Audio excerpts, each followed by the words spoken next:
Well, this episode has been an absolute disaster. Cursed. This is a cursed episode. The episode itself, great. We recorded this, 2 weeks ago now, and we've been trying to edit it. I had an absolute nightmare with it because for some reason, one of the audio tracks, Andy's audio track, was running at a faster pace than mine, so it kept on outpacing it. So we've had to chunk it up into segments, recalibrate the audio, get it to sync up, change the speed of it so that it sounds at all a semblance of a conversation. So if you do, during this episode, notice any slight audio hiccups, we're really sorry. We have spent as much time as we feasibly can on this without it becoming a separate campaign for North Africa quest. So I hope that the episode is serviceable. I hope it's enjoyable. We've bled for this one, so hopefully it's worthwhile. And there will be another episode accompanying it because we don't want to leave you empty-handed. We owe you this one, so there will be another one coming. But just bear with us for this one because we're not technical experts. We're barely even technical. We appreciate any patience that's been required. Oh, God. Because whatever we have put into this in terms of patience, we know you've been doing it too, waiting for us. We promised you something, and this is us delivering. We're just sorry that, as with most of the things that we deliver, it's kind of a mess. It's slapdash. But well, not slapdash. It's not been quick. It's been bad and slow. Except your audio track, which is for some reason really fast. Everything seems to be up and running again now in terms of our audio recording, so we shouldn't have this problem again. If we do, we at least know turning it off and on again seems to work for the next recording. It's just this one is irretrievably damaged, but we've salvaged what we can. So, enjoy!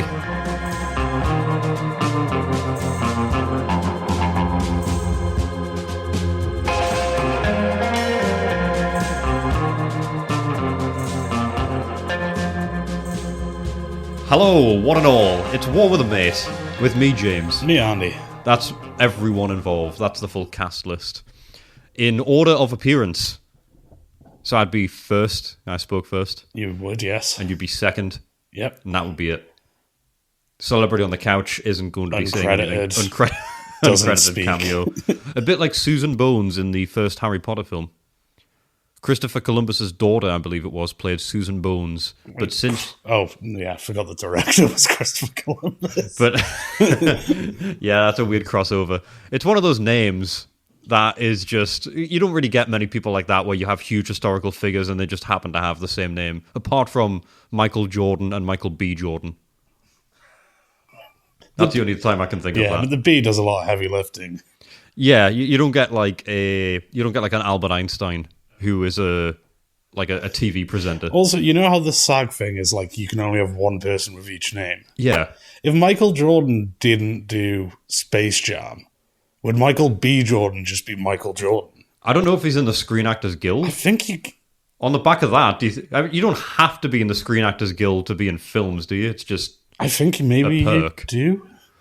Is it not just I think there's like union films. Is it not just like having good insurance with your job? Is it not like a nice to have? I don't know. I genuinely don't know, actually. I don't know. That's one for us to look at behind the scenes. But this isn't a Space Jam podcast or even a Screen Actors Guild podcast. It's something much more.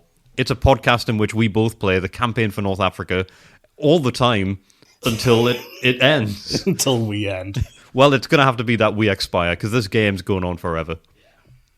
We have some gameplay to touch on, some movement. But first of all, we actually have an announcement outside of the game. I guess tangentially related to the game. It's very related. I guess it's related to the game because we're related to the game. Yeah. And that is that we, and I don't know how this has ended up happening because it's silly, but we have our first live show. It's happening.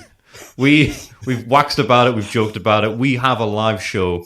We will be there in the flesh, and it will be at the UK Games Expo in May, 30th of May.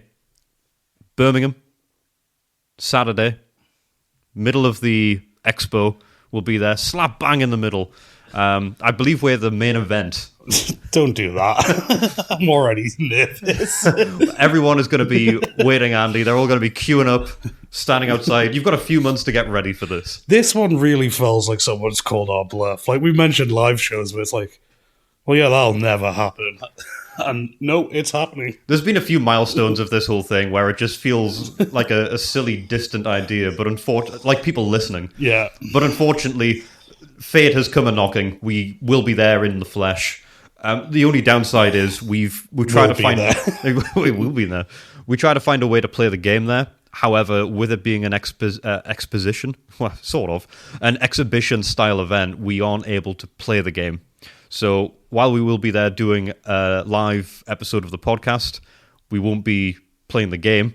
So you'll just have to use your imaginations for that part. We might bring some bits and pieces. Bring some props, but probably not the meter by 60 centimeter board game map holders. Yeah, and we can still act miserable if you'd like to feel like we've just played the game to get the genuine experience. Yeah, instead of playing the game for several hours, we'll have been on a bus for several hours. Yeah, because we've got to get to Birmingham. It's a similar experience. So if you're at the Games Expo, we'd floated the mention last week of us attending, but now there's a live show. So if anyone is showing up, the timing will be put somewhere available, probably in the podcast. That's where we should communicate it. Definitely. Because that's where people listen.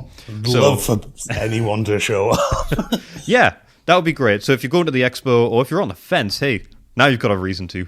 I promise we're not getting paid for this. So show up, see us there. We'll be doing this live, where we talk about the game and everything around the game. We'll even maybe throw a common ground in there, who knows. Oh, a live common ground. Oh, that will get the crowd riled up, Andy. Especially if you bring that kettle shit in.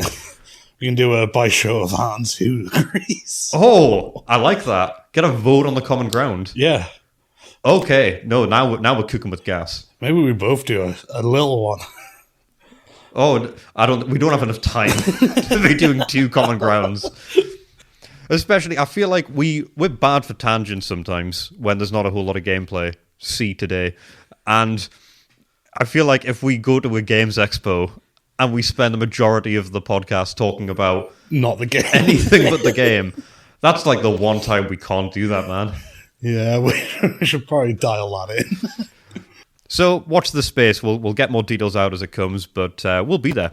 So be there or be square, and that is the worst shape. Yeah, I guess I don't. I thought you had a rebuttal there. I don't have a strong opinion. I thought you were a big square apologist for a moment there. I'm not a big square fan. No, that's fair. I'm a hex guy. Yeah, I can see you being a hex guy. We're both hex guys. Well, I guess today we were hex guys because today was all about movement. Moving around those hexes. And that's what I've just done there. I've just moved from one idea to the other, one part of the podcast to the next, with my capability points. If I had capability points in real life, it'd be like 6. Yeah, well, highly trained infantry units have 8 to 10. That's a good point. I'd be 9. Okay. I think I'm not the best of the best, but I'm pretty great. Real middle of the pack guy. Yeah, I'm subtle, humble, and brave, Andy. That was the bravery coming out. You know what else was brave? My actions today. Because it was my movement, and I hit you with something you never saw coming. A sort of general retreat? A general retreat. I got scared and moved away. No, it's not out of fear. It was a tactical retreat. Now, this will, again, we update the Instagram every week, and most of the time it's with a picture of the latest play session. Sometimes that doesn't transpire, sorry. But this week it will be. This will be showing what the board now looks like after my tactical retreat, because I decided sticking around in the current wall that I've made wasn't panning out the way I hoped. Instead, it meant you were just flogging the 1st Libyan Division, chipping away at them bit by bit, and I didn't really have a great supply line going on. So I thought, if I pull the guys back, put them... Shorten that supply line. Yeah, shuffle them up towards Bardia, which I'm making good headway on getting back, because you're still digging in there. Really not happy about that. You will take it over their cold, dead bodies. That most of them are already dead. I just need to pick off the last few. There's 100 guys hanging in there. I can do that. I've got 2 divisions because part of the movement was getting a second division up there. So now I've got the 62nd and the 64th, and they are both just battering you guys. We had combat today around that, wherein the differential worked out at 12. That was because I had some fairly good cohesion. I had +1 cohesion. That's always nice to have because my guys don't often have a plus. So +1 cohesion between the 2 divisions. Rolled on a morale table, no effect, so their morale's -1. You rolled on your morale table, and you were 1 result away, 1 single digit away from surrendering en masse. It was close. You got a 61 instead of a 62. So that meant that you were in the fight, but with a -4 modification to your morale, which brought you to... Was it -3 then, I take it? Yeah. So that, with the divisional difference and the forces committed, 7 actual strength against 1 actual strength, that meant a difference of 12. So when we went down to it, got into the nitty-gritty, it turned out I took off 20% of your forces and you took off 0% of mine. That's it. I just needed you to say that. Because it's not often I get this. I've been battered the last few weeks. So yes, I know it's 2 divisions against the smallest possible fixture of men, but I just need this. Need to have these small wins, Andy. I'm not taking it away from you. I know, but I'm on the defensive. I'm on Graziani's defensive. And that's kind of what this has become, because I've pulled all my forces back. The wall is no longer there. I've split the wall, in a sense, because now I've got, along that little corridor where the road is half repaired along the north, around City Barani, Solemn, all that sort of space, I now have 3 groups on the south side of that, and then I have another 3 on the more northern side of that. Yeah, sort of coast and then desert. Yes. Including the 2nd Black Shirt Division. They've just shown up there. Are they the ones who came in from Tripolitania? Yes, they came in from there. Yeah, they've been chugging away since the start of the game. And now they're finally on the front line. Yeah, are they the ones who moved into Tobruk? They were in Tobruk previously. They've just moved from forward, Tobruk. And the 3rd have moved into Tobruk. So I just wanted to have one of them still stuck around Tobruk, just in case you've managed to pull anything. I feel like it's good to garrison that with something more than the existing garrison. So I've got them there. I've got my 2nd Black Shirts up in the front line, and the rest of them have all pulled back a little bit further west. Because if my supply lines are going to be intact, then I need to have them a bit more accessible for the trucks. Because right now, getting those trucks down there is just a logistical nightmare, especially with all the hot weather you keep rolling. Which leads us into, I suppose, the next part, which is trucks. You've moved your trucks, which are very straightforward. Yeah. Up and down the line. I did make a new convoy out of the trucks the Saharans donated to Alexandria. Don't say donated. And that's now attached to the 6 Australian, so they have a lot of trucks as well now. I think you know damn well they didn't donate. It wasn't willing. They rode up to the city and surrendered. There was no force. They were scared. It was coercion. They might have been scared, but they don't donate the trucks. That's like if you got held at gunpoint in the street and someone demanded your wallet and you gave it to them, and then someone phrased that as, oh, you willingly just handed over your wallet. How would you feel? That analogy kind of works if I'd gone to the robber's house and knocked on the door. But they still pull a gun. They still pull a gun. You didn't expect that to happen. You shouldn't have been surprised by anything that happened. You knew, so to keep the analogy going, I knew I was showing up at someone's house and they wouldn't be happy. I didn't think they'd pull a gun on me. Or I guess since it was down to morale, I suppose what the analogy is, when I got to the door, I didn't think I'd be so scared. And then I, as a friendly guy with a gun, said, come on in, would you like a free trip to Europe? This sound, I don't know where, but somewhere the analogy became a lot darker. There's aspects of like international kidnapping, and I don't know. There's something about that doesn't sit right with me. So I'm gonna forgo the analogy. I'm gonna give you this one. You can have the W on this one. That means win, and I'll take the L, which means loss or loser. You could even say I've completely mugged you. Right. So, okay. So I see what we're doing here. So, for context, today's play session has been rife with Andy using his new favorite word, which is mogging, which is a new hip turn of phrase, which, from what we've managed to ascertain, is to cast a disparaging look at another party as a way to assert dominance. Whether that's because of... You looked at some of the examples. What were they? They were academic prowess. You can academically mog them. You can mog them in gaming. So yeah, it's to cast a look, to present yourself as some sort of victor. And it's such a meaningless action. And you love that for some reason. You've really taken to it today. It's just the idea of people spending a tremendous amount of effort so someone more attractive than them doesn't glare at them briefly. Maybe that should be the prize at the end of the campaign for North Africa, that one of us doesn't get mogged by the other one. Okay. We're great with, like, modern slang. Yeah, this is some boomer shit. Oh, back in my day, we called it the stink eye. We didn't have mogging back in my day. We had old dial-up. Well, we didn't really have dial-up in there. I think that was... We just avoided that. I just avoided that. I could play RuneScape to my heart's content. Well, I couldn't actually. My computer was quite slow. I digress. Yes, we have. Yeah, we've got on to mogging, for fuck's sake. So yes, I want to get my trucks into good shape, and part of that means them being closer to my units. I need to move my trucks. That's where we ended. Your trucks moved. Mine have not yet, because I have something to balance up here, which is, do I put more resource into airfields than I have been and actually get all my planes armed up, ready to go? Or do I instead just give my units the stuff they need? Because either way, you're now facing a bit of a daunting task moving further west.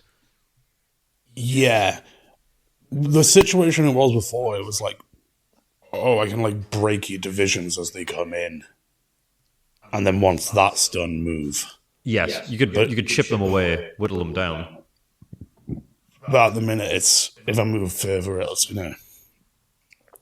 stretch supply lines quite a lot. And also, because you've got those guys in the desert, it would be very easy for me to push too hard. And then you move them up to the coast, and my divisions are just trapped, isolated, yeah. Well, that's part of what I realised, is that, and it was proven again today with the truck segment on your side, is that your guys are just sat at the end of the road, butchering my guys, and a truck shows up every op stage and just fuels them back up. Yeah. I can't allow that to keep happening.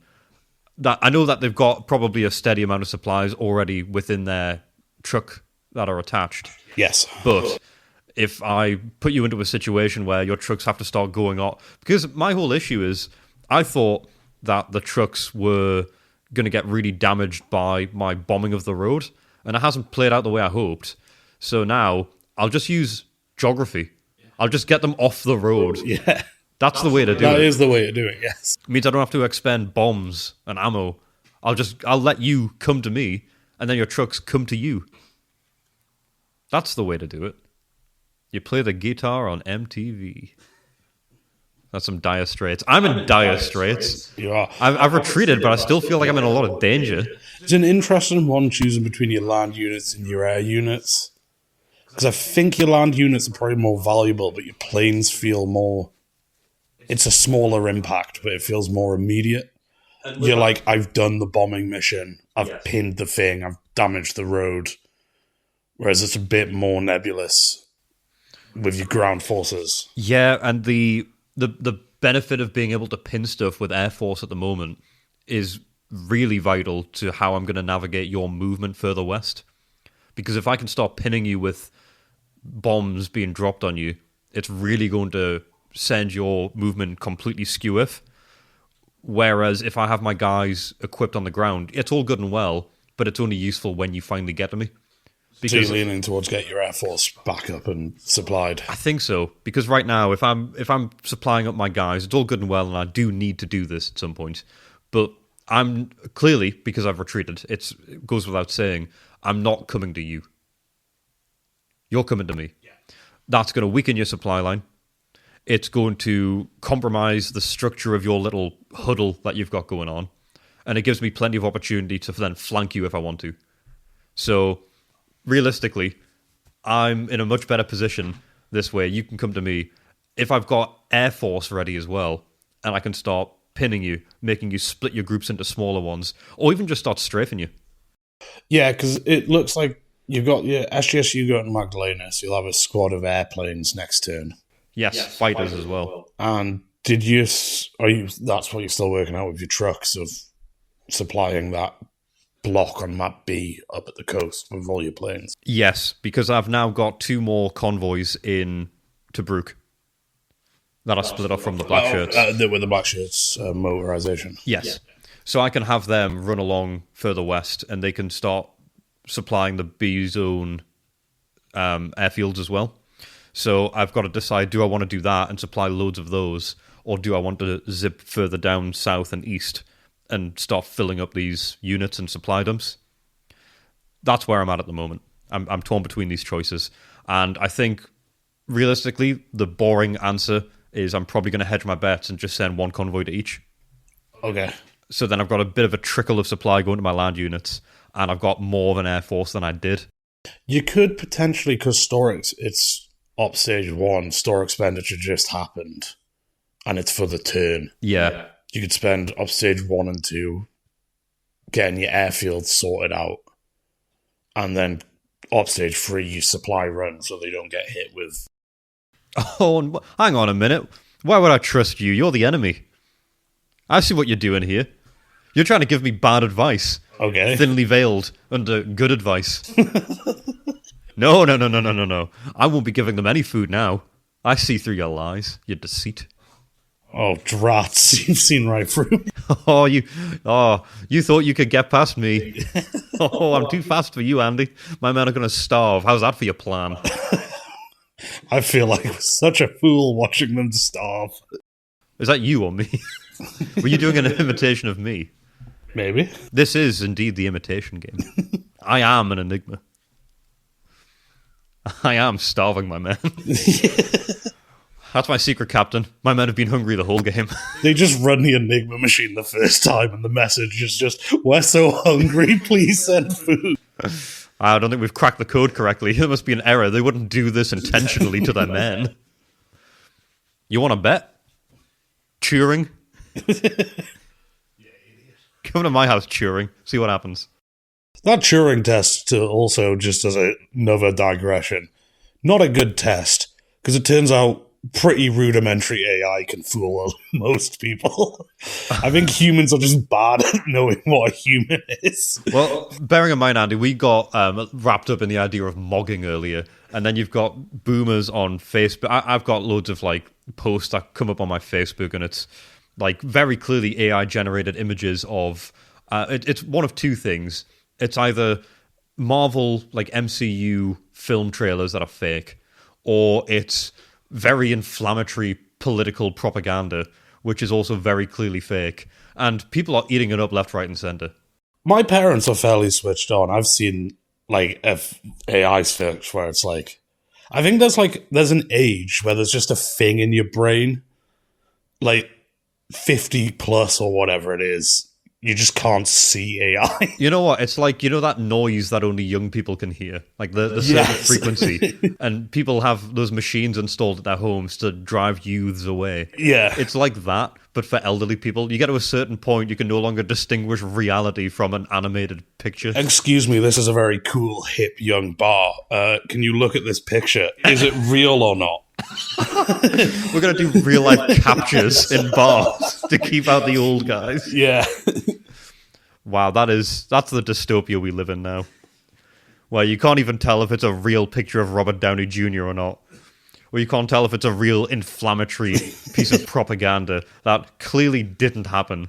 That would be all over the news if that happened. Yeah. But people are stupid. Us included. Well, that's actually the core point here. We're the stupid ones, Andy. But there's bravery in that stupidity, don't you think?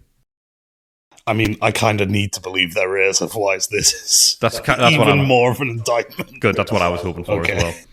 So, with us having moved our guys around, we've started turn 4. We're past the halfway point. Op stage 1 is coming to a close of turn 4. What are your thoughts now? I'm in a relatively positive state. Yeah? But also, this turn has had some. Oh, we've got some rules wrong. We've been getting a bit overconfident with the rules. Yes. As things have got more intricate, that sort of pace we were getting, it seems to have maintained, but not got any quicker so far. Yes. So that's making it feel very daunting again.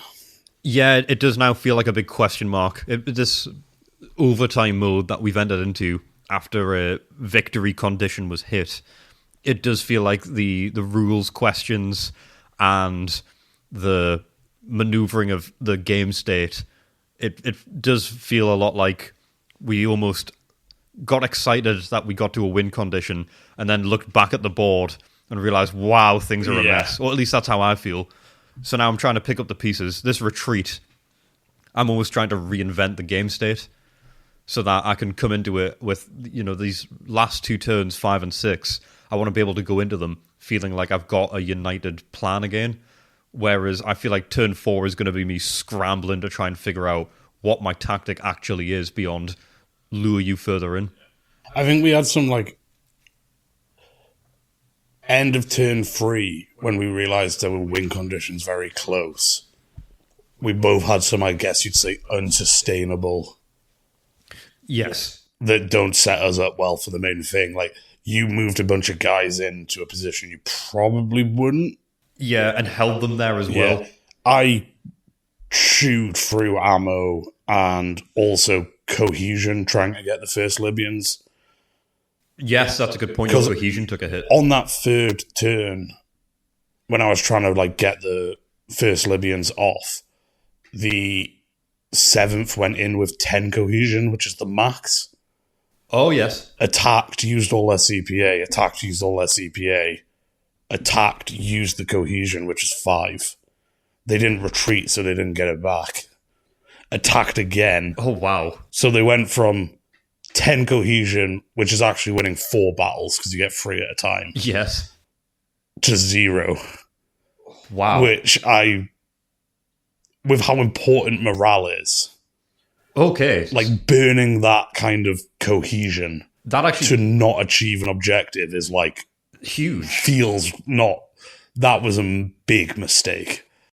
I feel like that's really reframed that combat in my mind. Because in my head, part of what I was going to say on the back of this is one of the unsustainable things I did was keep the 1st Libyan division there. Yeah. Because having them there and swallowing up these attacks, you've whittled them down. They're like half the size they were. And now that's a division that's been completely clipped. So those guys have moved back around. They are now a small portion of what they were. But knowing that I've eaten up massive levels of cohesion, which affects morale, which affects the combat ratings, it means I've actually held that location, stopped you from advancing for an op stage or 2, and have now leveled the playing field for the next fight. And you've drained a non-renewable resource in a way that, fuel, water, stores, ammo, they come in through your supply lines. You can't resupply cohesion. Positive cohesion. Not unless you win another fight. Yeah. Which ideally, you won't. Yeah. I'm setting it up in such a way that I hope you'll come into it now with balanced cohesion. I mean, I've got a couple of guys, Mileti division, I've got them, I think, 3 cohesion positive. So I could quite possibly end up swinging maybe even the morale side of things. Or at least keeping it level. Yeah. Because I think they're on -1 morale. -1 morale. So something like that would be wild. Cohesion is such a massive part of the game that being able to whittle down your positive cohesion just by sticking around, that makes it feel a lot more worthwhile. That's actually reframed that whole combat massively for me. Oh, cool. So I feel a lot more positive. I didn't make any mistakes. I'm actually great at this game. I think the next step for me is going to be making sure my guys are fully equipped in every sense of it. Pretty much all of them great for water, great for fuel. It's ammo and it's stores. A lot of my guys around that little cluster, they're going to have to wait for you to come into them anyway. So you're not rushing, I guess. It's not like them not being supplied is stopping you doing an operation. Yeah, if anything, I'm kind of playing to their strength being weakness. They can't make an offensive move, so their zone of control is their offensive move. And I've kind of bottlenecked you in that area. So if you want to come towards me, you're either going to have to come through that bottleneck and then take on a very undesirable formation of taking on where you'll always be flanked. You'll be boxed in by units on the north and south. Or your alternative is to come down south immediately and then zip along that little slice of land. And even then, there's like 3 divisions. Yeah, it's not a great... Well, 2 divisions and friends. So there isn't really a perfect situation. And even then, if you fight through them, their resources, because of what I've just said, dwindling. You're not going to be able to pick their bones clean. They're just bone anyway. And your supply line doesn't reach that far reliably. Yeah, I can't do the supply off the captured loot. Yes, you can't just feed off my corpse. And more importantly, if you tried, I'd just pull them back. I'll just continue to retreat further into the desert, and then you're going to have to chase them. We'll let them just stay there. I'm learning from your truck bandits. I learned from watching you. They've been shockingly successful, I think, for this playthrough. Well, they inspired my Saharan detachment. It was based on how effective you were with them that I wanted to send the Saharan detachment to just zip behind enemy lines and try taking the resources I could. I took out some of your airfields, and I tried to take Alexandria. Yeah. It's almost as if, in history, there was an idea to do this with the long-range desert group, and it worked brilliantly. Yeah, and they invented special forces in a lot of ways. So that's what I think, yeah. I know you've mentioned it in the history segments and stuff, but I've kind of came up with the idea of special forces completely independently. There's something about that desert that just puts the idea in people's mind. When I'm in the deserts of my mind, Andy, I think of all sorts of genius ideas. I think it's because the environment's so fucked, you're like, I need something different. Yeah, no, I think I am just really smart. Oh, okay. I was just running it over in my head there, and I don't think that's it. Oh, okay. But good idea, good suggestion. Oh. I like your moxie, kid. At least I'm trying. And that's it. I'll give you the attaboy for that. I think, though, we've talked about the game. We have. Maybe we should talk about people talking to us about what we've talked about the game. Babushka doll of game information. Yeah, we've nested our narrative here. And now the narrative is being passed over to you, the listeners, because we're going to dip into the mailbag. So, to begin, I believe, Andy, you've got one there. From Oryx. What's Oryx got to say? Andrew, since we last spoke, I'm no longer unemployed. I'm now working at a shipyard, welding and cutting and everything in between. Great fun. Hey, that's very World awesome War II to hear you back on your manufacturing. feet as well, yeah? Yeah, good on you. Especially since I got no clue how to weld. Lol. So if you hear any news of ships sinking close to Iceland, I'm not the reason. Well, I've not heard anything. Yeah. Well, keep an eye out. Yeah, maybe we should. Maybe we don't address the name at all on this email. Yeah. Maybe we bleep that bit out just in case this is brought into criminal proceedings in the future. But enough about my humble self. I've been wondering. You guys mentioned that Andy has been doing some R&D with Excel sheets, and I'm wondering how that is coming along and if it has actually helped or not. I mean, I would say yes, massively. I say this quite divorced from the situation because I've not started using your spreadsheets, but you've shown me them and how they work in practice. I've been too scared to try and shift all my stuff over in case I lose track of it. Yeah, I've done some slight automation on the spreadsheets I'm using now, but the spreadsheets I'm doing for when we start the game, I'm also not moving over till the start. But it's going well. I've now added it so you can apply new turn and new op stage to like everything at once. It's just ideal. Which is going to be just save a lot of that stuff. I'm terrible with spreadsheets, so I'm really glad that you've got the acumen to be able to do this, because otherwise the automation in this sense wouldn't be in play. So yeah, from what I've seen, Oryx, it is the case that Andy has done some great work, but maybe he's implemented some sort of formula so that if I put in my resources, it just chips them away with such a small amount that I don't realize.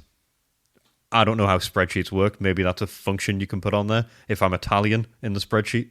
It does have penalties. I thought so. If Italian cost more. See, that's code. I've heard of that one. I've heard of that formula. Also, I'm sure you heard this quote before, but I can't emphasize enough. While tactics win battles, logistics sustain campaigns and determine overall war outcomes. And I know for sure you guys feel it, Andrew. Sorry, not Andrew. I know you guys feel it and know it all too well. You're just reading your own name instead of the word and. I'm turning into a Pokemon.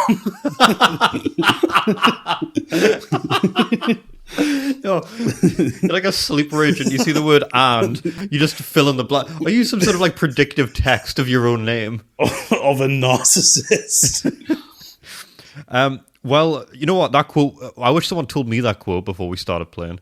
I mean, yes, it does say it in the game, in the rules. Yeah, and it's certainly rung true. And it does. I think if I was to know that going into this, which again I should have, I read the book, and it said the trucks are the game. It really does make you realize that this game isn't a game about soldiers fighting. It's about the players fighting the urge to make bad truck decisions. And I lost that battle a long time ago. And since you guys love logistics and planning, I highly recommend you look up the Berlin Air Bridge. It's post-World War II, but it's really interesting, and I think might be a cool history segment. That is a very interesting thing. Do you know much about that? No, never heard of that. You know how they split Berlin up after the World War II, and you had like East Germany and West Germany? Yeah. Berlin is in East Germany, but they quartered that city as well. Oh, okay. So then when the Cold War got bad, they blockaded the city so they couldn't drive supplies in. Right. So they were flying in the supplies to feed the entire city for like months. And it would be like plane lands, plane takes off, plane lands, plane takes off constantly. It's like one of the greatest logistical feats ever. And I've never heard of it. Yeah, I'll look into that. That sounds really cool. Yeah, that sounds like a group of logistics that I've not got any possible way of matching at any point. So that'll probably put me down a little bit in the morale sense, but I'll learn something. That's always fun. Also, I'm sad I wasn't able to get my gremlin hands on the pilot episode, but you guys have been absolutely splendid to listen to. Many great laughs, and I keep learning a lot of history. Ironically, you guys are my go-to podcast to listen to if I want to laugh and learn history. Anyway, that would be all from me this time. Stay subtle, humble, and brave. Thank you very much for that. Yeah.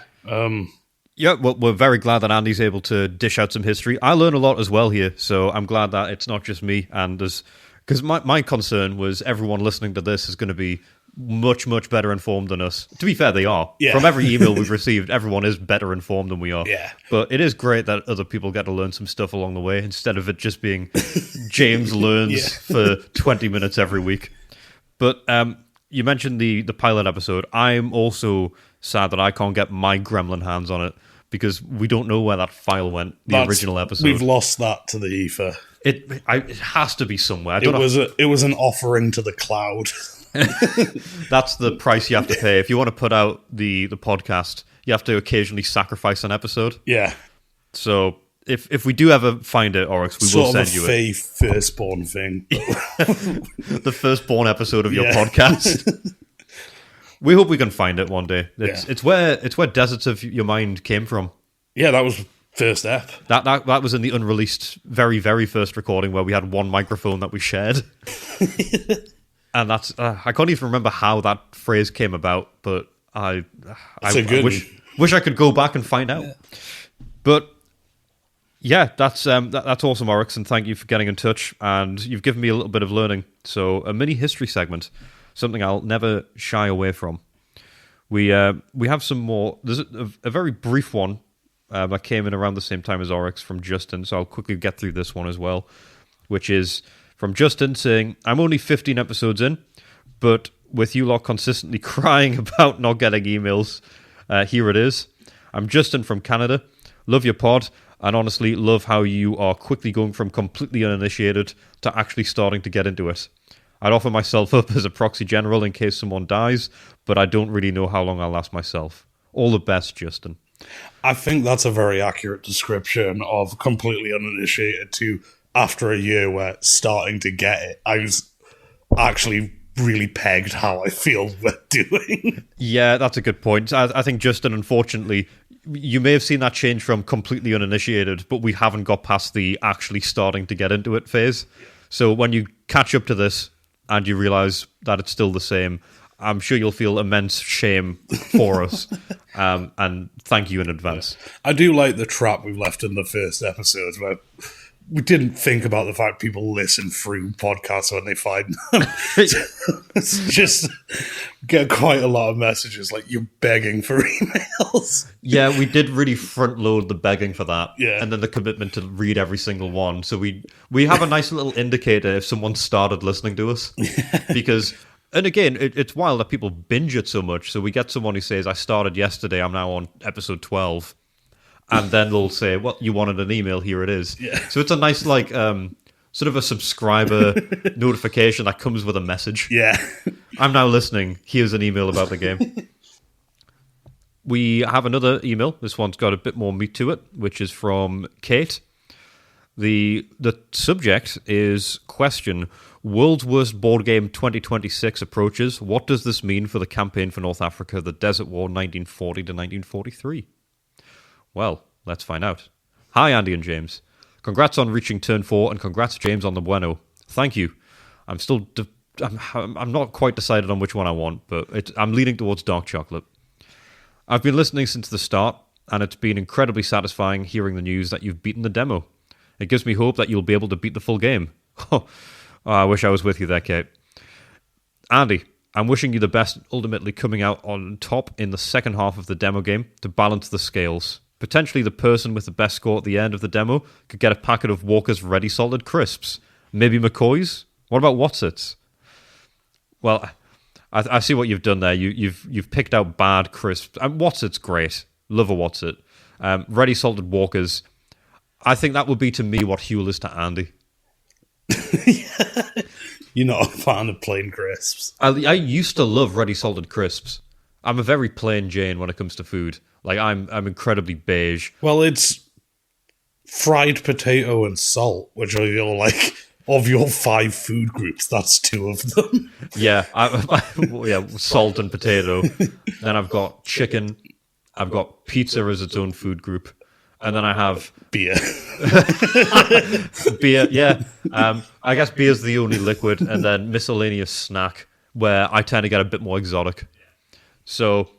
I'd be up for winning a second prize, which is crisps. But I think Andy might win this. I think you're right. Now down to business. The World's Worst Board Game Tournament 2026 is about to begin, and I have a dilemma. And for those who aren't aware, that is, you probably are, most of you have come from Cam Sandwich. It's his YouTube channel, Cam Sandwich, a great board game YouTuber, covers stuff from every kind of board game you can think of.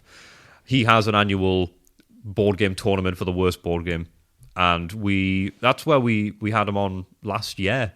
It was around the time of the board game, which is wild. That's a lot. That's crazy how fast that went. Did they make it to the semi-finals last year? Yes, I think it was semi-finals because it was Breaky and something else. The Rat one, wasn't it? Yes, Rap Rat. Rat, that's it. Oh, how could I forget? I was vouching for Rap Rat to be the winner. That is a messy. I'd love to play that, by the way. I digress. So you have a dilemma. For the last 2 years, I've been ride or die for the campaign for North Africa being crowned as the world's worst board game for all the obvious reasons of the game length, mechanics, the pass to point, etc. But now, I don't know. You two seem to have reached a point of having genuine fun with the game on a regular basis. It's bizarre, but I'm happy for you both. This, however, raises a philosophical question of, can a board game be the world's worst if it can bring moments of joy? Maybe in this case, a game like Right or Racist. What is that? The thing is, I remember when I was watching the tournament last time, that game came up and I didn't quite grasp what it was, and I completely forgot that I'm going to have to go and look into what that actually is. It's truly the world's worst for sounding utterly miserable and contributing nothing to society. What do you think? If asked to advocate for the campaign for North Africa's space for being the world's worst board game, would you, or does it deserve better? Now, that's an interesting point. Where do you sit on that, Andy? I think it is tough because, yes, we have been enjoying it, but there's a few factors there that I think might count against the game overall. Yeah. One, we've locked ourselves in, so it's either find joy or the next several decades will suck once a week forever. Yeah. So I don't know. We have been enjoying it. I think Stockholm Syndrome might be a factor. Yes, it is. Also, we're starting to enjoy it after we've put several hundred hours into just being able to play the game. So, yes. I don't know if the bits of joy we're experiencing now outweigh that enough. Yes. I don't think I'd put it for worst board games, but also, like, we're doing the smallest scenario. Like, I can see turn 50, it going past, like, out of the joy, but then also past any negative experience you can have with something that isn't a persistent part of your life. Like, the board games that are bad for 30 minutes. Well, This has potential to be bad for thousands and thousands of hours of your life. I think that's what makes it difficult, because it's such a hypothetical of playing the game. Yeah. Because if you ask someone, if you would rather do something that's quite unenjoyable for half an hour, this board game's not very good, or are you going to commit to something for hundreds of hours, thousands of hours? Would you ever realistically do the thousands of hours? It becomes quite divorced from the conversation because it's not realistically going to happen.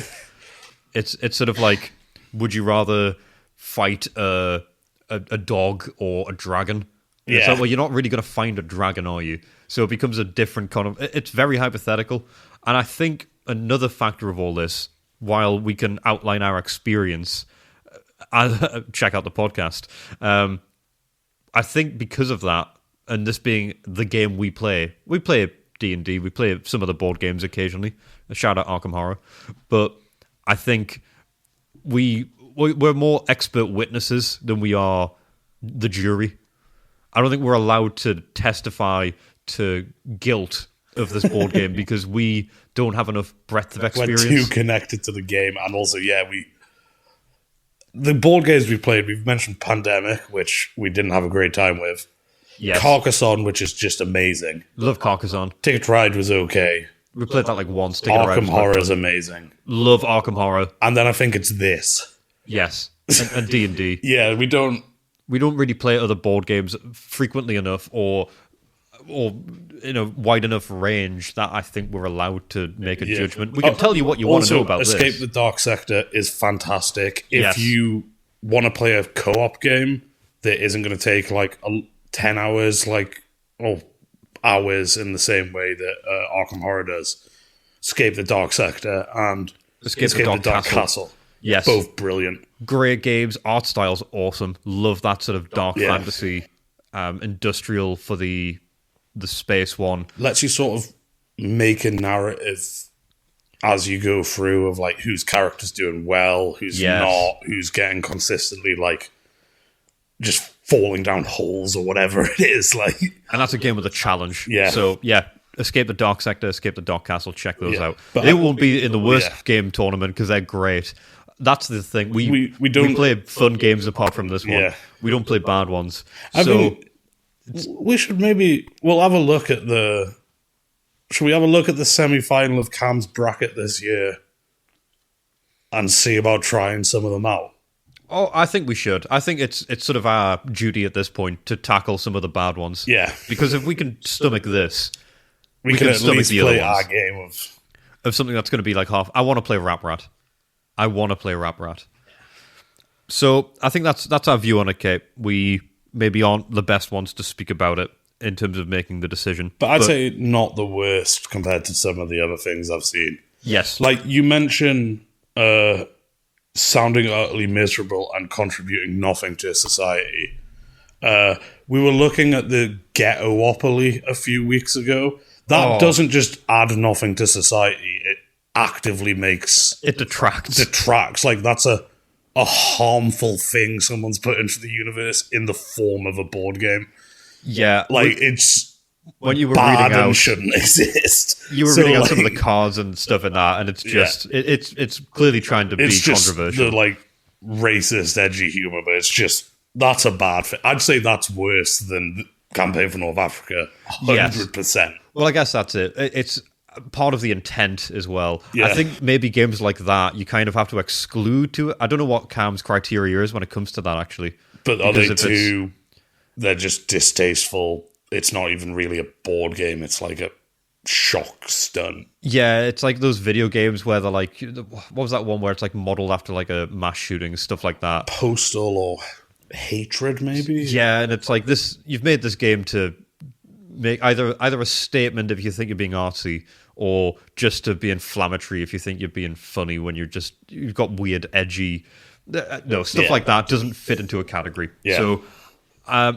yes, I think take us as evidence and interpret that as you wish for the tournament. That's a good way to put it. Last thing before I go, my partner Ben has just joined me as a listener to the podcast. Hey, recruiting for us. Nice one. I'm excited for him to reach the episode Sisyphus, where you read out my last viewer question regarding the common ground of putting cats to work.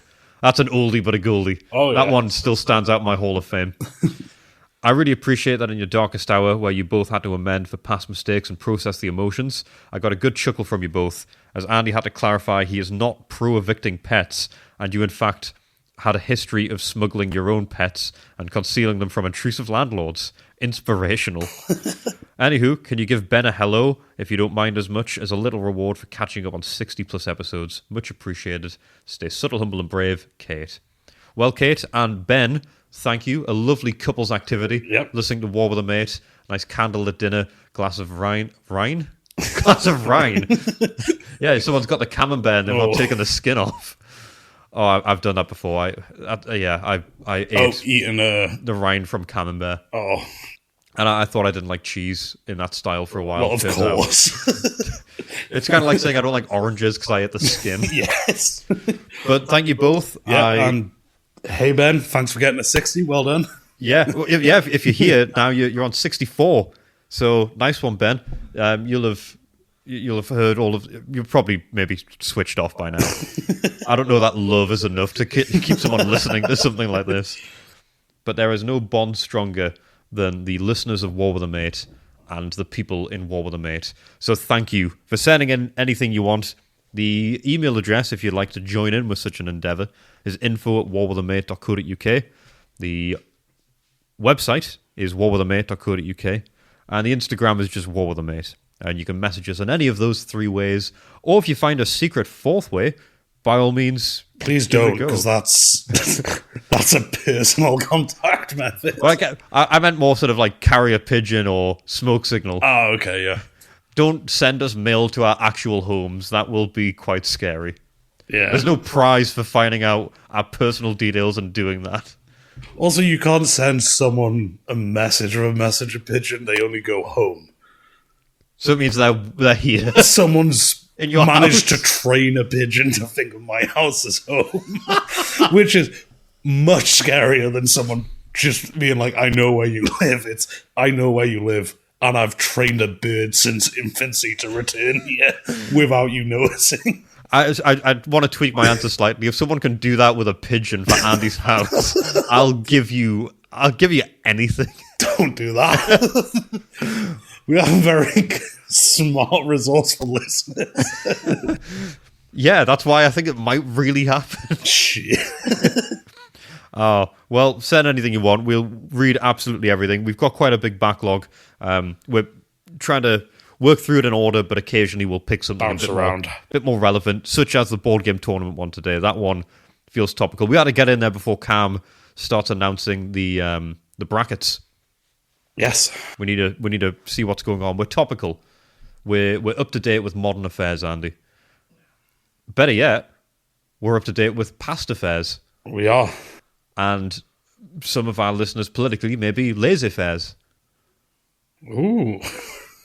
And some of the structuring of bus tickets in our country are lazy fares. There you go. I've got quite a few more, however. We'll stop there because I'll just do it all night. Andy, the history segment.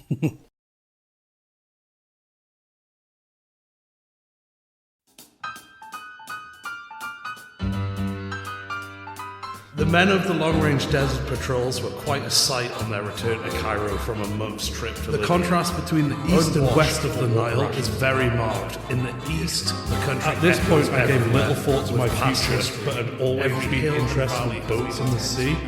I am more or less in the position of a captain in command of a ship, which is on the point of sinking because errors are present. We are absolutely not qualified to share views on history.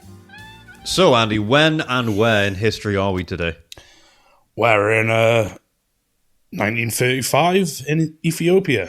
And those nasty Italians are, well, invading. Yeah, they're being nasty. Yeah. They're keeping up their bad antics. And while that's happening, the international community led by Britain and France is failing utterly to handle the situation in any way. Yeah, they're not really doing much about it. Which leads to a quote from Haile Selassie, which he gave to the League of Nations. Something good, I hope. Yeah. I have heard it asserted that the inadequate sanctions already applied have not achieved their objectives. At no time and under no circumstances could sanctions that were intentionally inadequate, intentionally badly applied, stop the aggressor. This is not a case of the impossibility of stopping an aggressor, but the refusal to stop an aggressor. That is basically everything we discussed last week. Yes. It's willingness to just let things get worse. This appeasement and Eurocentricity and stuff, but... he's called them out for it. He's very good at... He has a lot of very good speeches in front of the League of Nations, and he sort of takes them to task. All I know is information given from the history segments, but I'm liking this guy so far. Yeah, I've not deep dived in, but from what I've seen related to this, he seems... Yeah. Yeah, hopefully we don't have to eat our words and he also does something horrible. Yeah. So far, so good. Yeah. So when we left, the Ethiopians were starting their Christmas offensive to try and push back the Italians in the north. The Ethiopians had about 190,000 men, led by 4 commanders, all of whom held the royal title of Ras. Yes. Seymour Mangesha, Imru Haile Selassie, who's the emperor's cousin, Kassa Haile Darug, and Mutaleg Yaginzu, the Minister of War. Apologies for those pronunciations. Yeah, giving it your good Yeah. go, your jolly old go. And they're facing off around 125,000 Italians and Eritreans. This is a good time to note as well. I'm mainly saying Italians when I'm talking about them, but colonial troops were a massive part of the army. Basically also for any colonial force, like the Commonwealth in the game. You have the 4th Indians. Yes, a lot of mixture of colonial and European. So the Ethiopians' plan is to split the Italians into 2. The center, led by Ras Semu, his army, the army of Tigray, and the Ras Kassa and his army of Begamenda. They're going up the center to try and break it through the center and then isolate the left and right rings of the Italians. Okay. Sort of split them off, divide and conquer. Kind of what you've done to me in the game inadvertently. Yes. I did it by choice. Yes. So once they've done that, the Minister of War will descend from there's a table mountain called Aradam. It's like several thousand feet, just sheer cliffs and then flat plateau at the top. It's like a great natural fortification. Sounds pretty. Yeah. I'd go there. Yeah, a lot of the pictures I've been looking at, it looks like a beautiful country. Most places are, and then we ruin them with war. Oh, yeah. So Badgolio knew about these movements, but expected them to attack a place called Mekelle, which was also the most heavily fortified place for them. But instead, the Ethiopians traveled through this like impassable mountain region that the Italians were like, well, no one can move an army through there, so... They get stung with that quite a few times. Every 10 years or so, someone circumvents natural geography and just surprises the Italians. Fascist Italians are hunted from the fourth dimension. That would be a good name for your book. Oh. That would just be a fun concept for fascists being hunted by extraplanar. I mean, see the campaign for North Africa. But yeah, the Ethiopians aren't playing that game, and instead they cross the front. Ends up being this river called Tekeza, which is in the north. The Italians are holding the region. The Ethiopians are going forward with 4 black shirt divisions, as well as 150 irregulars who form a thin defensive line. Irregulars are basically people in a war fighting for a side who aren't part of the army. So mercenaries, militias. The black shirts could be considered irregulars, although they're part of the army at this point. Oh, yeah, I get it. Yeah, so they're extra military. Yeah. So they're not prescribed by a government, so to speak. But they're like very much on one side. Yeah, they're in the cause still. Sort of some of the people who went to Ukraine to fight would probably be irregulars. Yeah, I mean, there's a few guys from the UK, I think, that just flew over to be part of the fight. Yeah. I guess they're irregulars. Yeah. So on the 14th and 15th of December, the Ethiopians attacked the ford with 2,000 men, immediately engaging them. While this is happening, they have 3,000 men cross the river 15 kilometers north, where the Italians didn't think that... The Italians thought they were holding all the fords, but once again, the Ethiopians know their country and just use the terrain. So they loop round behind them and create a horseshoe shape behind them, so there's a force pushing across the river and then a horseshoe behind the Italians to block off their retreat. So, realizing this, the Italians send out their tankettes to clear a gap. Oh, that'll work. It doesn't. They're easily neutralized, of course. Naturally. Here's a quote. It's not from this specific engagement, but it is telling about how tankettes are dealt with in this war. One Ethiopian soldier boarded the tank and began banging on the turret and demanding the occupants open it. As the driver of the tank reversed, the gunner opened the turret and the soldier decapitated them with his sword. Oh, dear. Yeah. But, like... Great tank. Again, yeah.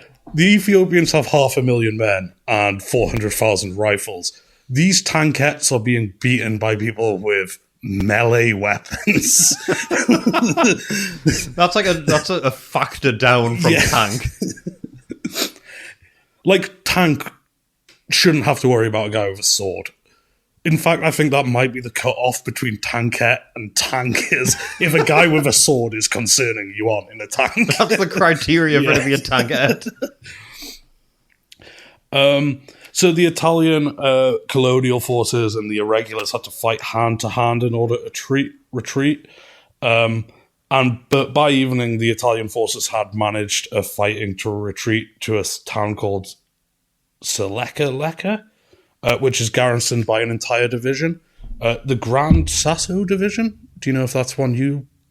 Not off the top of my head. That doesn't sound like one that I've got, so they might not have a great time here. Yeah. So the Ethiopian advance, they keep pushing despite constant aerial bombardment. They have... The Italian Air Force is like 7 planes, if I remember rightly, and like 3 of them are broken. and they're led by, I think it's a French pilot. Like, their air force is not really existent. So complete air superiority for the Italians. Yeah, with just a handful of planes. Yeah. This is also the first reported deployment of mustard gas, where they reportedly, on the 18th of December, gassed the crossing points of the river. Bastards. Yep. Despite this, though, 20,000 men, led by Ras Imru, do make it across the river, spreading north, threatening the Italian fortifications at Axum and Adwa, and also starting to threaten the Eritrean border. So the Italians are really pushed back here. Yeah, despite their use of chemical warfare. And modern mechanized warfare. Like, they should be doing a lot better. This is not a good move by them. This is pretty embarrassing. Yeah. This is not... also, just to mention as well, this is all incredibly tightly controlled, what's getting released in Italy. Well, you'd mentioned last week that this is seen as some massive success in Italy, yes, where everyone's cheering this fight on, unaware that their tanks are being beaten by men with swords. Yeah. It's just not good. So Baglio orders the division to retreat to Aksum, which is the previous ancient capital of the Achaemenid Empire they'd conquered previously, but not the capital of Ethiopia. That's Addis Ababa. It's like the former capital. Yeah. So this is like really bad for Italian morale at this point. It's like we're in a general retreat. What is going on? So thousands more Italian troops get deployed to try and hold the towns they're already taking, coming out of reserves. While this is happening as well, paranoia is running through the Italians because they believe the enemy must be supported by spies and saboteurs and traitors, because why else would we not be doing well? And like they will later on, the Coptic clergy also take a real hammering here. There's hundreds of arrests overall of people being accused of espionage and treason and stuff. And presumably without any real evidence in the end. Yeah. And also, yeah, they just go after the clergy. Again, couldn't see any proof of them actually being involved. Yeah. Yeah, that sounds about right. They certainly spoke up for Ethiopian ideals and like supported Ethiopian freedom, but they weren't necessarily involved agents. In a technical sense. Yeah. So while this attack is all been happening, another 8,000 Ethiopians are advancing on the town of Abiwa Adi. It's an important location because it's one of the major thoroughfares through Ethiopia called the King's Road. Okay. So if you sort of hold that, especially where this town is, because the road splits off, it's just essential for like moving fast around the country. Oh, okay, yeah. So they're advanced, and then again, the Air Force is just ordered to slow them down as much as possible, but it's not working too well. The Ethiopians are really giving them a hiding up to this point, which unfortunately will change. The Italians burn every town and city they leave. So it's like we captured it 3 weeks ago, now we need to retreat, burn the town. It's just, yeah. I know there's probably some logistical benefit to it, but it's just so fucking evil. It also feels incredibly counterintuitive from the perspective of you're trying to conquer this country so you can integrate it to your empire. You're burning everything, you're killing civilians, and you've dropped gas all over it. Yeah, you're raising the entire place that you're traveling through. Making it not a useful territory almost. Yeah, it's borderline uninhabitable in the sense of there's nowhere to inhabit. You've got rid of the towns, the homes. Yeah. Where are people going to live? You're going to have to rebuild. Yeah. And you're not in a great spot for that kind of industrial action. No. So they kept coming, the Italians retreat until they eventually arrive in a pass that they like decide this is where we're going to make our stand. But they're just continuously getting attacked. At this point, the Ethiopians made huge gains for their lands. They've almost taken back pretty much everything the Italians have moved through. They're, however, not able to achieve a decisive victory due to air superiority. And also, despite Mussolini hating it, Bagliolio's defensive attitude means he's not having, like, divisions get isolated and picked off. Yes. So he's not actually... he's losing territory, but not the forces he needs, yeah. He is feeling the pressure, though. He sends a message to Rome asking for 2 more divisions. And this is also where he gets the order to start using gas, which is reportedly on the 22nd of December, which you'll notice is after they've been using gas. Okay, right. So they're asking for forgiveness rather than permission, in essence. Well, no. They will drop between 300 and 500 tons of mustard gas during this campaign, in clear breach of the Geneva Protocol and Conventions, which they are a signatory to. They claim the use of gas is justified. But How? We'll get to that next time. I'm very interested to see how they spin this one. Yeah. Because they are the aggressor. Not only are they the aggressor, but they have all of the mechanized benefits to suggest that they should be the superior force. So they've arrived, they're the aggressor, they're in a general retreat, but they have tankettes, they have air superiority, and they claim that they are justified in using chemical weapons. Yeah. Chemical weapons, which they've been stockpiling in Eritrea since World War One. You know what? That's a very good point as well. Where were the chemical weapons coming from? Because they were built and designed in World War One, and then over the following years, since 1919, sent to Eritrea, which is their colonial holding that they're looking to expand. And 500 tons is not a small amount. What really freaks me out when I hear tons used to describe deployment of gas is it's not heavy. Yes. Yes. Because I know that'll probably refer to it maybe in like liquid form before it's like aerosolized, but that is still an insane amount of chemical to be used in a fight. To be fair, I say a fight. As soon as you're using chemical weapons, it's not really a fight at that point. No, you're just inflicting casualties on people where they can't fight back. Yeah. Which kind of the core as to why it's outlawed, because it's not a fight anymore. No, and you're turning the air. Yeah, it's uncontrollable once it's been deployed. So I'm interested to see how they spin this one. I can't see how this could... I know whatever their justification is, it's going to be bullshit. But I'm interested to see what that is and hear what they try and use. I'll give you a little, I guess, preview of next episode. Okay. The justification they're going to use happens after the first time they use gas. Okay. So they're rewriting history as well. Yeah. But the world is letting them get away with it. Yeah, that's horrible. Yeah.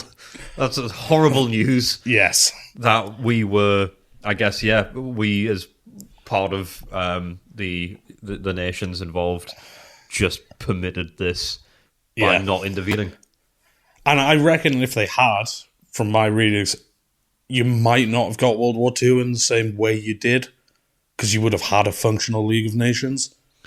But their appeasement of Hitler and Mussolini, because they're scared of a conflict, ironically, gives them, it's the give them an inch, they'll take a mile. Or, give them an inch and they'll take the Rhineland and Austria.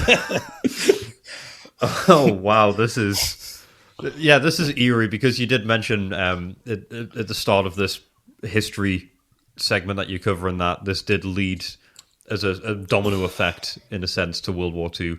Yeah. And I'm starting to see how this divisive approach, I say divisive, unfortunately it's quite unified, it's just the wrong unified approach, has contributed towards World War II. They're unified in their sense of we're going to do appeasement and everything. But also France and England are also trying to cut secret deals. Where they're like unified in the same way that like a team on the traitors is unified. Yeah, they've undermined their own establishment that they didn't need to do. No.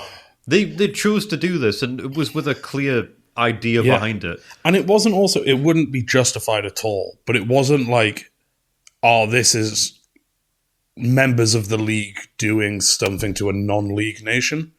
Yeah, everyone's Ethiopia involved. in the League of Nations. Yes, you've undermined the integrity of it, not just through not upholding the ideas and the cause of it, but you're actually facilitating infighting.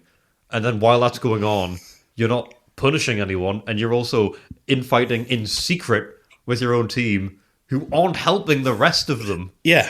It's so many degrees of mistake. And while that's going on, the Nazis are sending guns to Ethiopia to slow down the Italians, who they will eventually ally with. And we're looking at stopping all arms trade with both sides. Yeah. So the only arms coming in are from the Nazis. Yeah. Who have, if I remember rightly, broken away from the League around this time. I wouldn't be shocked. Probably as the aftermath of this, so they would be in the League. Which is where we're up to in this so far, I think. I guess that's worse. Yeah. Because that means that we're not even upholding the phony aspect of the sanctions. Yeah. Because we're... No, there's nothing within this that makes a lick of sense. It's so frustrating. Like, war happens and wars... Like, but the complete failure around it is just so frustrating. It's when the aggressor is given every grace and just allowed to continue with it with minimal opposition. And then afterwards, it's the sort of approach of, oh, well, these guys, we're actually going to fight them. And it's like, you weren't really doing that earlier, though, were you? Yeah. And a lot of this as well, I think, is, you talk about appeasement and stuff, it's a European power doing it to a non-European power. Yes. And almost like the class thing, it's like they're fascist, we're a democracy, but we're European. Yeah. Like... it's like a separate tier system that they're using to measure things. Yeah. Fun. That's maybe not the word I'd use for it. Horror. Yes. Perhaps. And it sort of feels like, oh, so no one really learned from this, did they? No, I don't think anyone... I don't think... The appeasement thing is like, it didn't work, and now we're doing it again. There's more of it happening right now, today. There's appeasement on a lot of fronts. Yeah. The scale of it differs, but there's appeasement in a lot of places in the world right now. Yeah. It's a scary thing. Yes. We didn't learn. No. The only way we can retreat from this, Andy, we've got to get away from the horrors of the world. We've got to go somewhere else. We've got to retreat back to a safe space where you, I, everyone listening, we can remember that we're playing a board game. We're having a fun time sometimes. And more importantly, we're friends. We're on the same side. We are. And we have means to do that. And we won't appease. We will debate this to the bitter end. We will find a common ground. It's not about appeasement. It's about a consensus. That's what this is. And now for something nicer. A little oasis in the war. It's time for some common ground. I'm trying the intro for common ground. I'm recording it. Maybe. Yeah. So, here we are with our common ground. Common ground being the section each week in which you and I come together by discussing a topic, usually fairly unrelated to the game, and find that common ground. And it's your week to propose a common ground, Andy.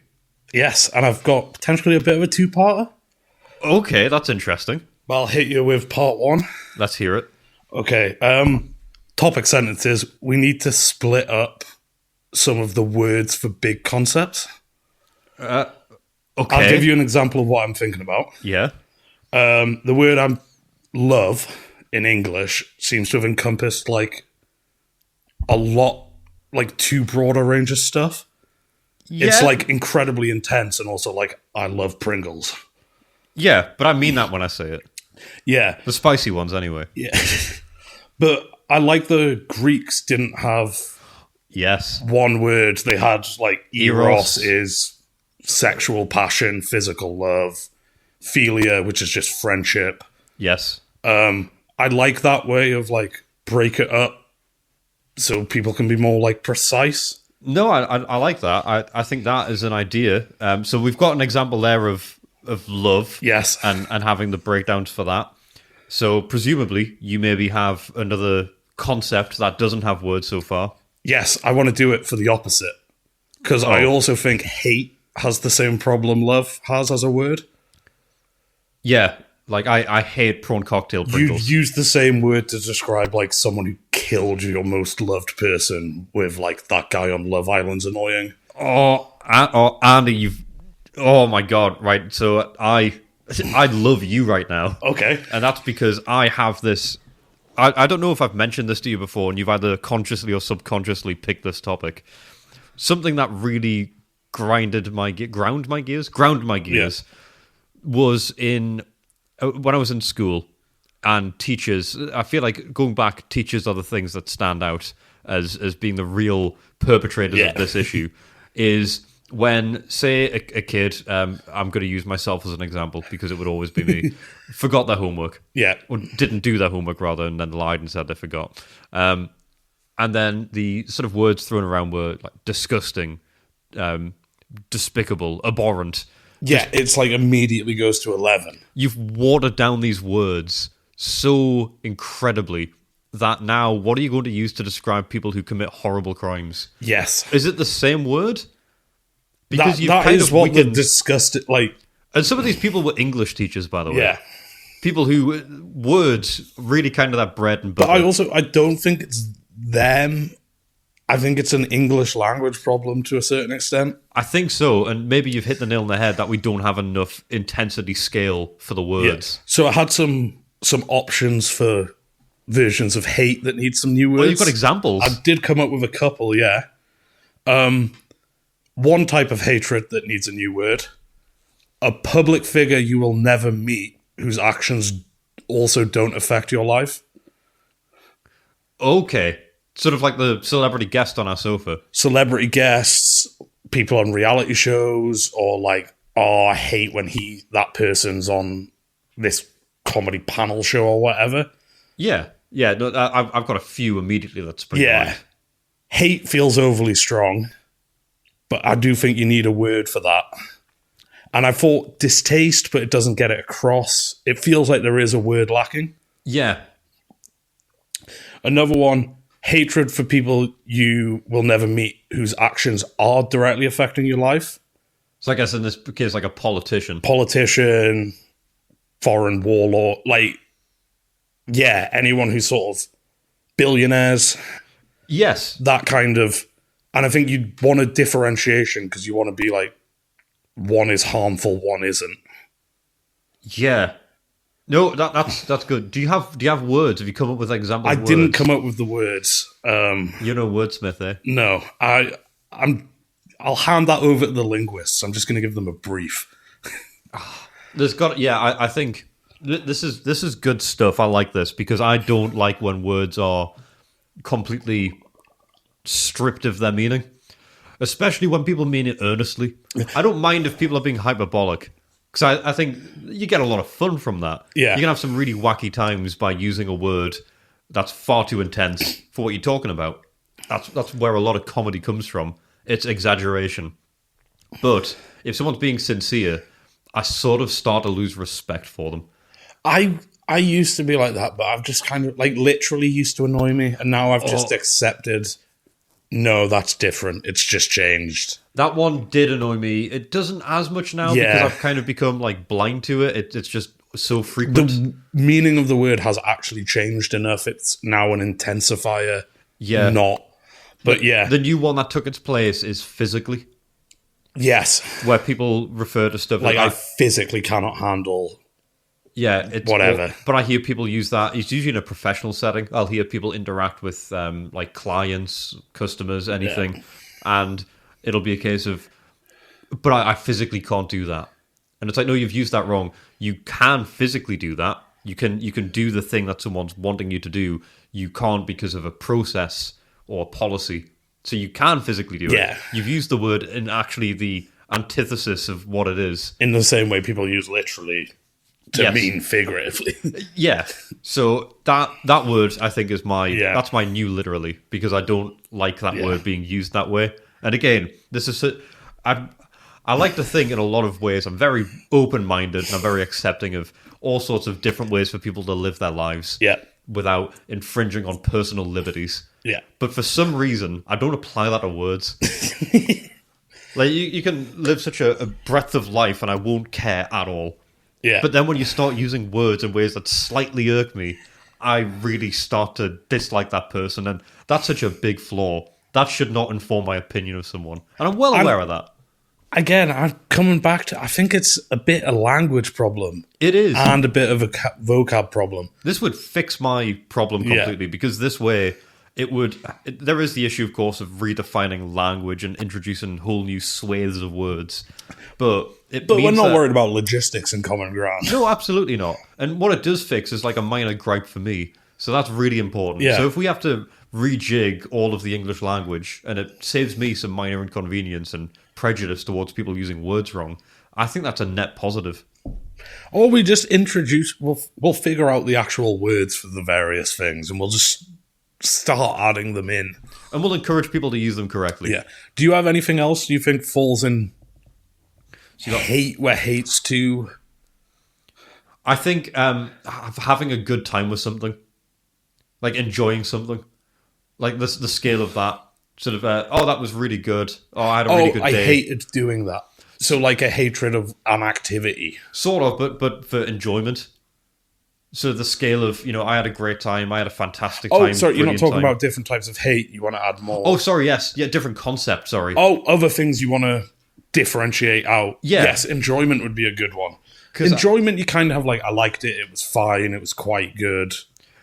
Yeah. But, yeah. It's sort of the scale of you either, if you enjoyed something, you maybe... Yeah, you either didn't enjoy something, where it wasn't fun at all, you hated it, you had a good time, you had a really good time, you had a great time. It starts to blur at that point. And also, you don't know if someone going, I had quite a good time, and someone going, I had a fairly good time. One of them might be like higher for the other to that person. Yes. But you don't know. It falls into the trap. Because if someone said, I had quite a good time, I'd think, oh, you didn't have a very good time. Yes. But also some people use that to be like, oh, I was one step like short of great. Exactly. And I think it falls into that trap of reviews or ratings, because if you ask someone to rate something out of 10, if it was all right and it was like, 7. Yeah, it becomes a 7 immediately. Well, I've seen the thing where you ask someone to rate them and you take 7 off. Yes. So you go rate something between 1 and 11. You can't say 7. Yeah, I like that. And you weirdly get a more accurate.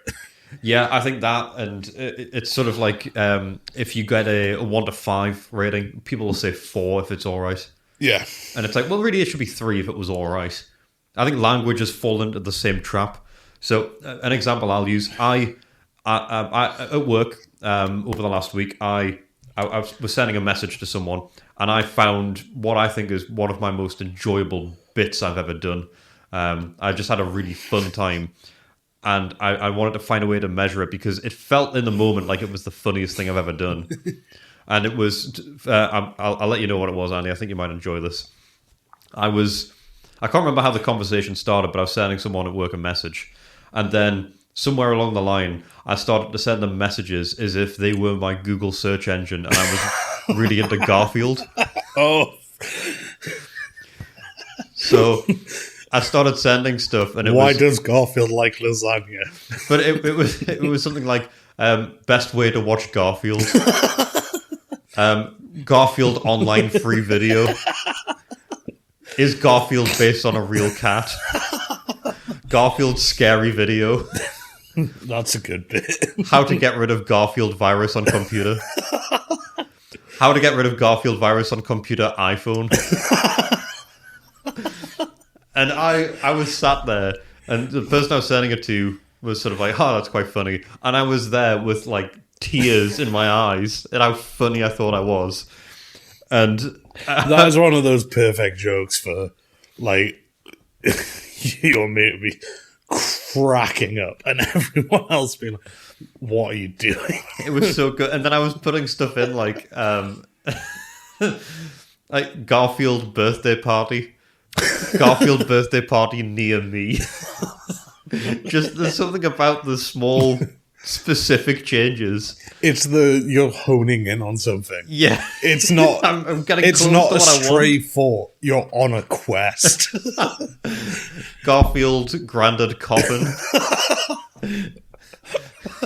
Garfield flowers for sad occasion.